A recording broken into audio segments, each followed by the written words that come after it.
Hey, hello, welcome to my YouTube channel. So today I want to talk about how to compute the mean.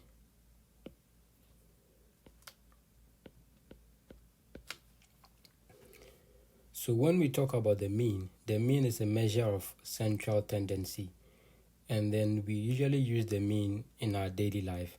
For example, when somebody asks you what is the rent price in your area, you'd say maybe around this amount or something. So you are trying to give the average figure of the prices of rent. So usually the mean is like the average value. And also in statistics, we usually have we measure the mean using the sample mean or the population mean. So we usually represent mu. So this represents the population mean.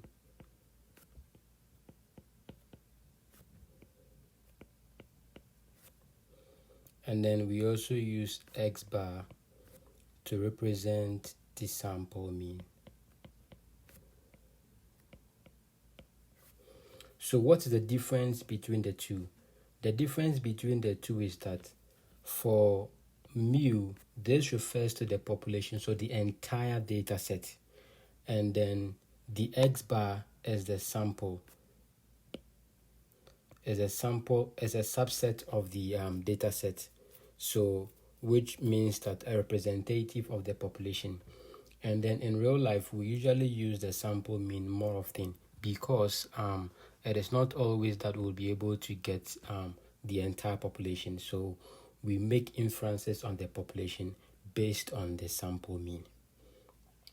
So like I initially said, the x bar is the what is the sample mean, and then it's the average. So usually we compute this by adding all the observations and then dividing by the number of observations we added. So for example, if we have these three observations, say 3, 4, and then maybe 7, and then you want to compute the x bar, which is a sample mean, it means that we need to add all these three observations. So 3 plus 4 plus 7, and then we divide by the number of observations we added. So we added 3 observations, so we divide by 3, and that should give us 14 over 3. So this is how we compute the sample mean. Let's take another example. So if we have, let's take another data set. So let's say we have 5, 10, 10, and then 5. And then we want to compute the sample mean. So like I initially said, the sample mean can be computed by adding all the observations and then you divide by the number of observations you added. So then the x bar is equal to 5 plus 10 plus 10 plus 5, all divided by 1, 2, 3, 4, all divided by 4. So this gives us 30 divided by 4, which should give you 15 over 2. So usually there is a formula for the x bar, but the formula is derived from the procedure of arriving at the final answer for the x bar. So what did we do? We added all the observations and divided by the number of observations we added. So for x bar, the formula is given by we added all the observations, and so that is given by summation of what? Xi, I from 1 to n. What this means is that what you are summing all the observations. So for example, in the first case, n is 3 because we have 3 observations. In the second case, n is 5. So for example, for the first case, it would give a summation of I from 1 to 3. And in the second case, it would give us a summation of I from 1 to 5 because the second case has 5 observations. the first case has 3 observations. So what this literally means is that what we are summing the number of observations, and I starts from 1, which means that from the first observation to the nth observation, and then we divide it by n. N here is the number of observations what we added, or the number of the observations we considered. So this is how the sample mean formula is derived.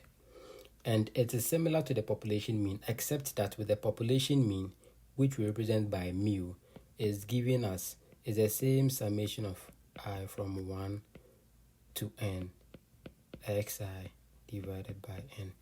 So with the population mean, we usually use capital N, which denotes the entire population.